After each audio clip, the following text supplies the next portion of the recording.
Hey there, it's been a while since I've done a video, because that's what happens when you work in a cab firm. But yeah, it's been my birthday recently and I've got loads of new stuff to show off, so let's go. Okay, so first thing I'll show off is by a hip hop artist. His name's Black Milk. This album came out, when was it? A while ago now, 2008. And I did get it digitally at the time. Great hip hop, it's really heavy, brilliant production. He's not an amazing rapper, but the production's just fantastic and the rapping is good. But yeah, I saw this in a shop for $5. I just thought that packaging was so cool. It's like oil or something. So I'll just show you a couple of other things I got more recently, just before I move on. Got the Beast Boys' Pet Sounds on CD, and I got Bob Marley's Babylon by Bus. Wanted that for a while, so I'm happy I got that. And then I'll move on to some more recent things. I've got Earth, Hex, the album's called. Hex, or, oh god, I'm not even going to try and read that. Something the Infernal Method.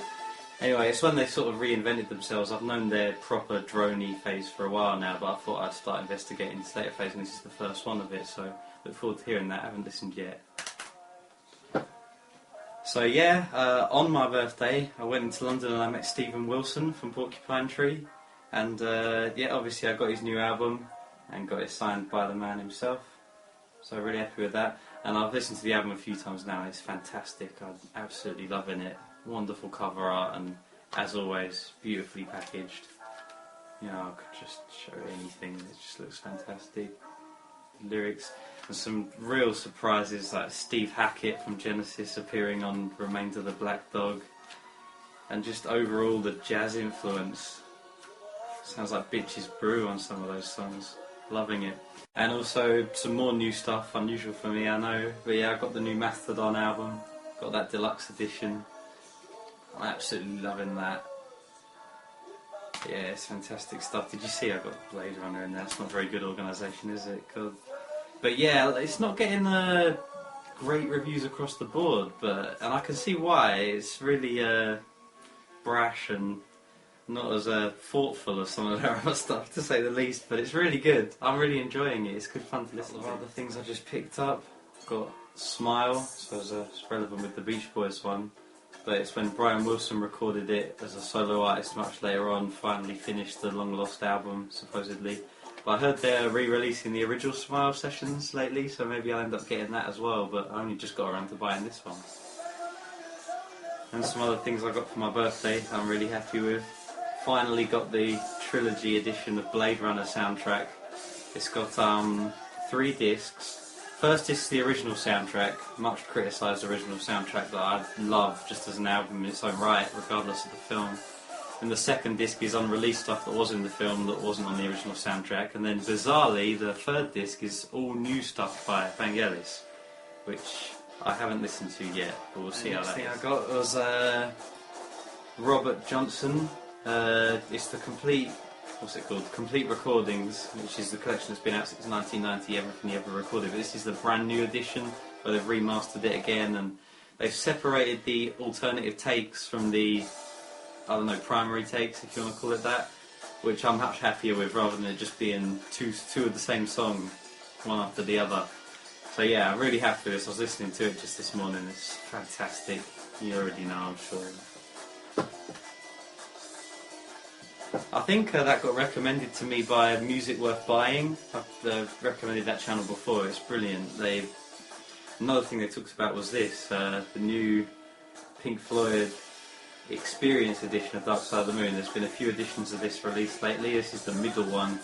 It has a bonus disc with them performing the whole album live at the time, 1974 at Wembley, the Empire Pool.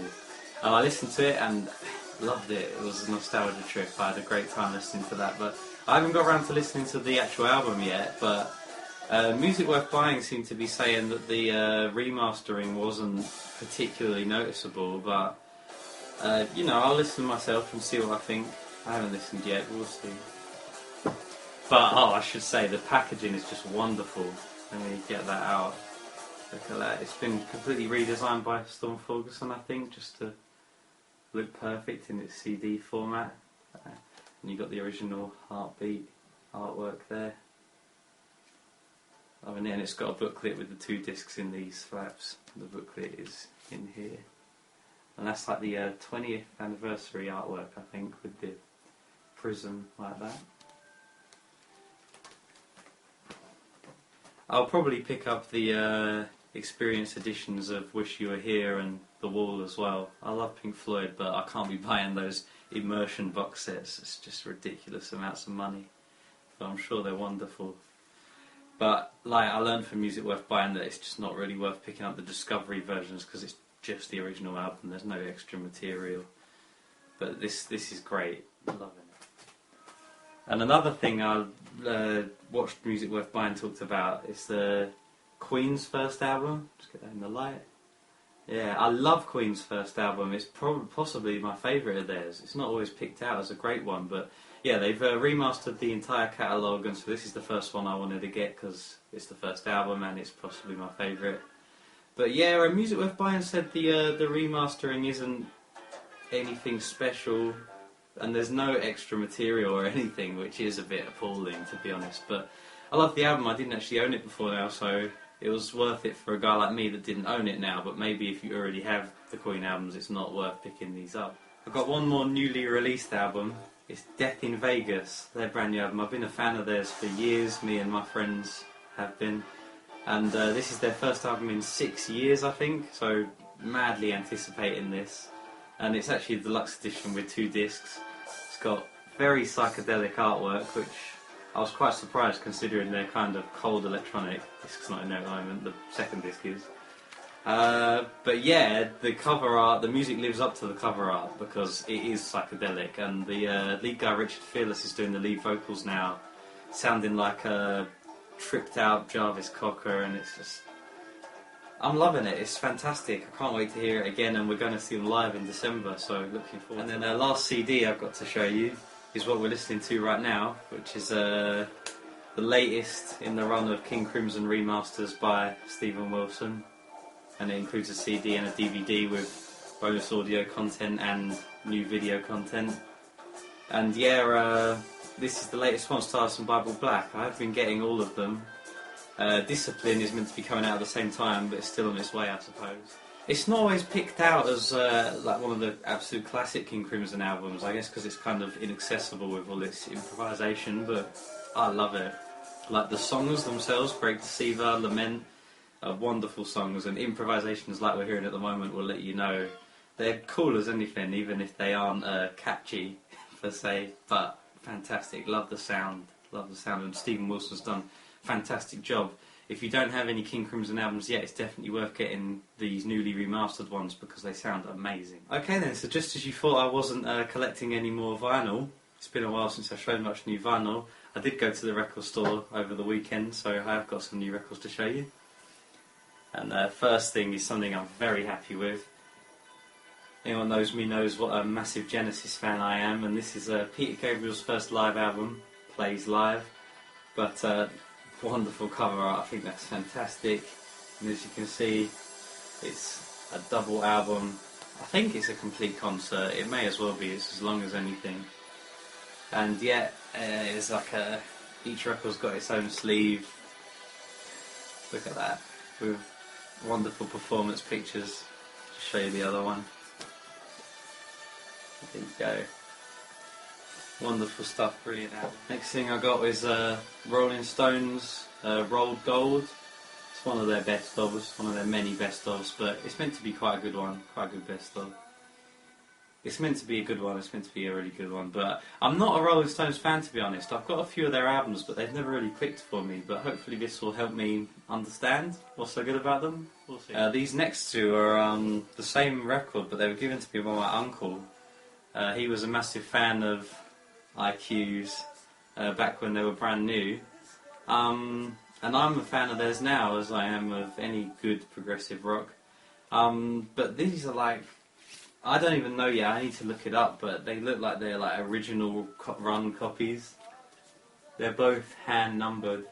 Hopefully you'll be able to see what I'm showing you there. Both hand numbered, so original run. There's something different about them. Got different IQ logos. Don't know, fantastic album anyway, I'm so chuffed to have it. Also got here Tomita Firebird. He this guy, was he Japanese guy, I think.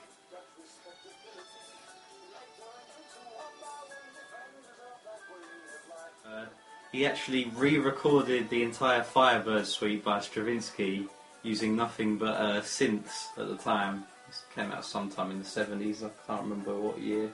It's 1976, so there you go. And yeah, so it's totally prog, you know, re-recording a classical suite with nothing but keyboards. You can see him there with all these synths. But yeah, I love it. It was introduced to me by my good friend David on Last FM. And yeah, it's just absolutely brilliant. I was chuffed to find it in the record store for 50p. Another thing recommended to me by David. It's Rick Wakeman, King Arthur, Knights of the Round Table. Is that what it's called? Something like that. Myths and Legends of King Arthur and his Knights of the Round Table. Yeah, there you go. Sorry if I got that wrong, David. But yeah, I've been a fan of Rick Wakeman's for years. Well, a fan of Yes. I've got his first album, Six Wives of Henry VIII. I love it, but I hadn't really bothered to investigate his solo discography anymore, but I thought I'd go ahead and pick this up since, look, gatefold sleeve, absolute prog. I love it, I love it. And a few other things, got the Beautiful South's first album, heard it's pretty good. And Brand X, which was a jazz fusion band Phil Collins was in. But this was a live album they did just after he quit. I'm not even sure if Phil's on the album. I don't think he is. But yeah, I love Brand X, you know, regardless of if Phil is the drummer or not. They're just fantastic musicians. Oh no, look, I'm wrong. Phil Collins is on it. You see that there? It's got the oldie musicians across there. Yeah, Phil Collins on drums and John Goodsall on guitar. He's just stunning guitarist, amazing stuff. And then I also got Mike Rutherford's solo album, appalling cover art. Just picked it up for what, 10p. Alright, so thanks for watching. It's been a long time coming. I've shown you a lot of albums there. I'll probably cut some out, cut it down a bit because it's on 16 minutes at the moment. I'm sure it won't be that long once I upload it to YouTube. Thanks for watching. Hopefully the lighting hasn't been too bad. And God knows when I'll make a new one. Bye bye.